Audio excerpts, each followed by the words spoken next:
Today I'm very excited to introduce to you Larry from Property Inspection. He will provide some good tips about how to maintain your homes during El Nino season. So let's welcome Larry. Hi, my name's Larry Tringali. I'm the owner of Property Inspection Service. Question I get frequently is people say, I want a home inspection, and they don't understand the difference between a termite inspection and a property inspection. So why don't we get that out of the way right now. What termite inspectors look for is evidence of termites that have damaged the wood, or they look for termites that are all subterranean. Sometimes they're in the ground. They also will look for wood damage that would have been caused by dry rot, water leakage somewhere. So they're primarily concerned with what did the termites do in the ground, in the wood, or what did water do. And that's it. They cover the whole house. They'll look at the eaves. A lot of times if there's no paint on an eaves, it'll have dry rot. They have a poker and they poke through. If they see something that they're suspicious about, they can poke it and say, yes, this is soft. And that's a hallmark of what a termite inspector will do that we do not. What we do is everything else. We may see that same evidence and say, gee, that looks like it might be dry rot, but we're not allowed to poke it. We don't have a termite poker license, so we don't. But what we cover is from the roof down through the basement or the crawl space. Some companies, like mine, will actually call in a roof and cover the roof report also. Everyone, if they don't do the roof, will do the attic, down through the plumbing system in the homes, the appliances, the heating system, and electrical system, down into the crawl space. And in the crawl space, they'll look for, is there anything down there leaking? Do you have standing water? What's the foundation situation look like? And then everything in between the home, in the home itself, is what could they see? If there's enough room in the crawl space and they can see the insulation, they will crawl through, tell you what kind of insulation it is. Each socket, you want to know, if I plug something in this, do I have a chance of getting shocked? That means is it grounded? So every socket is tested. If the window goes up and a little kid is sitting there, can it come down and chop their head off? You need to know. They pulled the window up, it comes down more than 3 inches, we say this could be a hazard, it could be sliding down. They thoroughly check everything that is possible to see. I recently had someone call and complain about us saying that the hot water heater broke in her condominium. When she put the insurance claim, the insurance people said, well, your property inspector is responsible because they did not tell you if there was a drain underneath your hot water heater in the condominium. So I'd explained to her that condominiums are normally built, have been built for a long time, with a pan. The pan is to catch the dripping. Once the dripping gets too overflowed, it's going to go into the house. And with her, it flooded the whole upstairs. And said, so as a homeowner, you need to look every so often in that pan to see if there's water in there. Of course, if it breaks all of a sudden and it goes all over, you have no recourse. It's going to flood the upstairs. What we do is we look to see, is there evidence of the leaking? We cannot undo the hot water heater, look underneath there and see, I wonder if there's a drain down in here. That's beyond the scope. So that's an example of what we can see, we will check. Obviously, we can't see if there's a drain underneath the pan down there or anywhere else in there. So that's beyond the scope of what we do. Let's see, then we go to the electrical system. Electrical system, that has a lot to do with the box on the outside. So when you get into a home, if it's a newer home, it's probably okay. But if you have a home that was built before 1970 in the 60s or 50s or earlier, you'll see some things in there you say, you know, I don't think this home came with a fan. I'm sure this home didn't come with the speaker system. There's a lot of electrical usage in homes these days that people added into.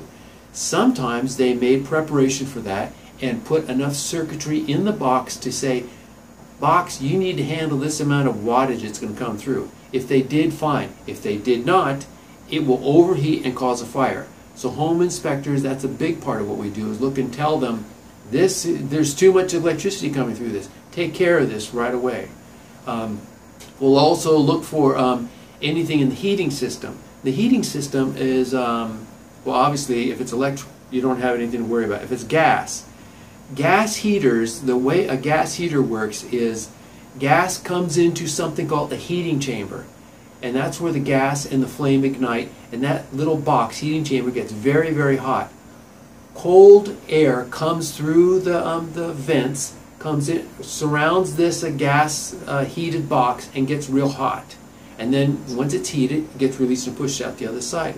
Well, inside that box, when the gas is heated, it creates carbon monoxide. And the carbon monoxide is released up through another release system, so all the heat doesn't go out, but it gets released out through a pipe up into the atmosphere, and it's gone. What if there was a crack in that heating chamber? If there was a crack in that heating chamber, you would be getting this carbon monoxide gas into the heating air going out. Now, then you die. You breathe it, you die. So, it's very important to have that heating box checked.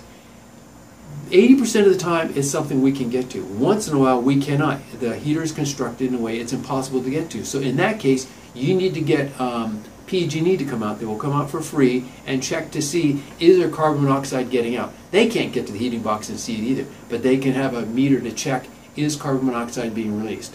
Recently, within the past 5 years, they put a law out saying you have to have carbon monoxide detectors in the house. Then this brought up another question. Carbon monoxide is heavier than air, but you can get carbon monoxide detectors, and some you can plug into the wall, which is normally about 18 inches up.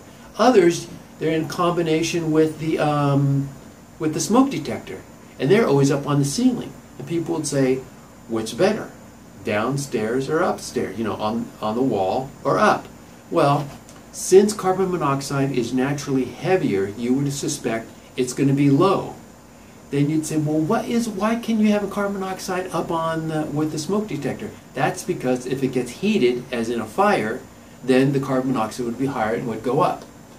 Just to give you some insight, so if there is a leak in the carbon monoxide box and it's getting out, it's going to be low. If there's a fire, it's going to be high. If I'm in a house and it's on fire, I'm not going to be worried about waiting for the carbon monoxide detector to go off on the ceiling. I'm going to get the heck out of that place before the fire gets to me. So to me it makes more sense, get one that you plug in where it's low, 18 inches up. So when a carbon monoxide, if it does get to where you are, as it's going up and raising up, before it gets to you where you're asleep, it'll make the detector go off. By the time it gets up to the ceiling, you're either dead or you're burnt up. So to me that makes no sense, but that's out there. Those are two big things. The last thing that I'll talk to you about is, what's the biggest expense that you find that's preventable? That biggest expense of what we find is foundation issues. You have a foundation issue, you're 10 grand at least, something. And foundations are built strong, they should stay there, and the reason you have foundation cracking is because the ground is shifted. Like right now, the ground is shifting because we've gone through a drought. Obviously the ground sags. When the ground sags, the foundation sags, and you're going to get some cracking in it. If you had gotten cracking in it, it depends on the type of cracking. There's normal cracking. I would say over 90% of the homes we look at have cracking in the walls. Look at where the door is, the door jams, you'll have like little cracking going up. That's just normal settling. In this valley, if it's a valley, farmland, a lot of water, that's very common. Also, you'll get an inspection. The inspection will come back and report will say minor cracking throughout, but it is typical for a home in this area of this age. That's nothing to worry about. If because of the drought right now, you have had windows that all of a sudden didn't open and doors that didn't shut, and you fixed them, well, good, you fixed them. But pretty soon El Nino will come. 80–90% El Ninos can come. The ground's going to get saturated again. What's going to happen? The ground is going to absorb all that water and swell back up. So when it had been okay, windows and doors are working fine, and then when the ground sunk, you fixed it, now the ground's going to go up. You might have another repair job, so don't go as drastically. And another thing about this biggest problem in the foundation sags because of, if it's sinking because of drought, that's fine. It can handle that. It's not going to normally crack because of that. But if there's excess water next to the foundation, it's going to get a crack that is over like an eighth of an inch. Anything over an eighth or quarter of an inch, we call out and say, you got to get something going on here. and that is almost always because of excess water right next to the perimeter.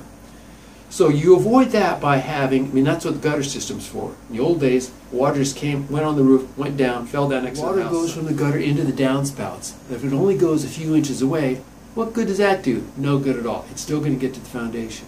So sometimes you can get extensions or these plastic tubes you can put on the end of it. They're real inexpensive.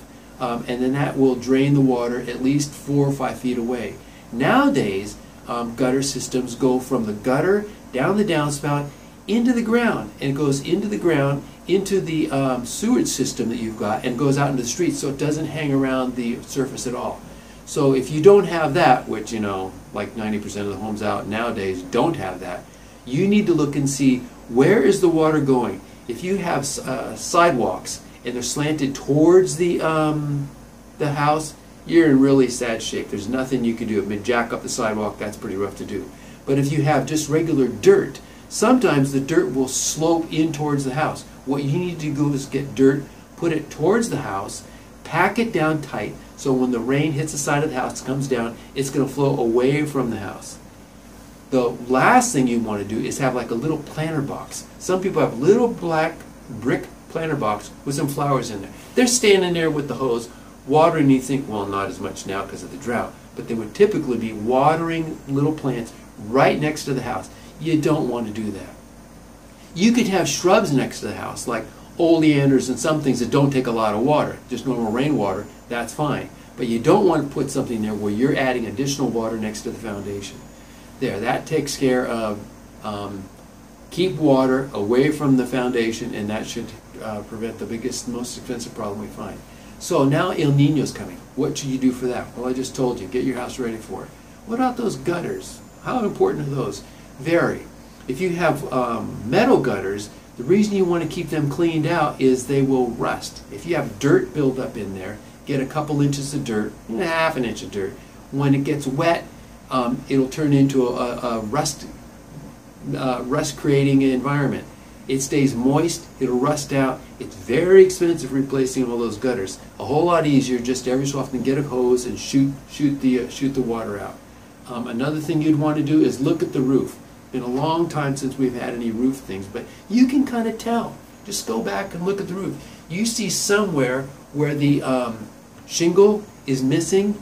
The real thing that keeps water off of the coming in is the tar paper. You've got wood, you've got plywood, you've got tar paper across the top of that, then you've got the shingles on top of that. The shingles may or may not keep the water out, but it's the tar paper underneath. The shingles keep the sun from getting on the tar paper, so the tar paper doesn't get dried out, and it's ineffective when it gets dried out. So if you see somewhere where there is no shingle, but you just see some black, that's the tar paper. Sun's getting on that tar paper, within half a season, that tar paper is going to dry out, and that's going to be your cause of a leak. Also, if you did have a leak somewhere in your house, and it leaked through and it made some staining, before you get an inspector out there, either termite or property inspection, paint over that stain.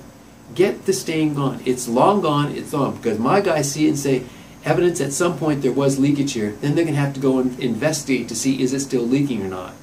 A whole lot easier. Once the leak's done, just take care of the staining and take care of it.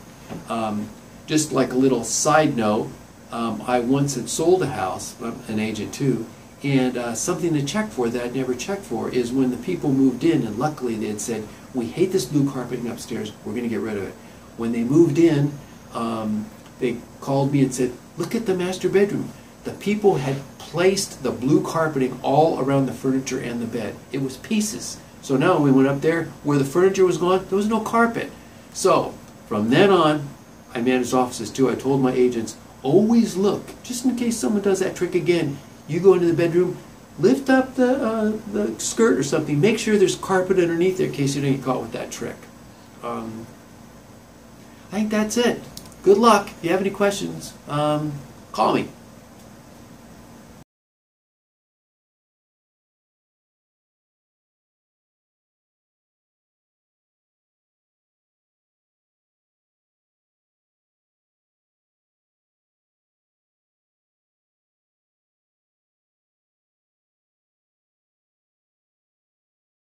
Thank you for watching. Please share with anyone who can benefit from the videos. Post your comments or questions below, and I invite you to subscribe to my channel for future videos.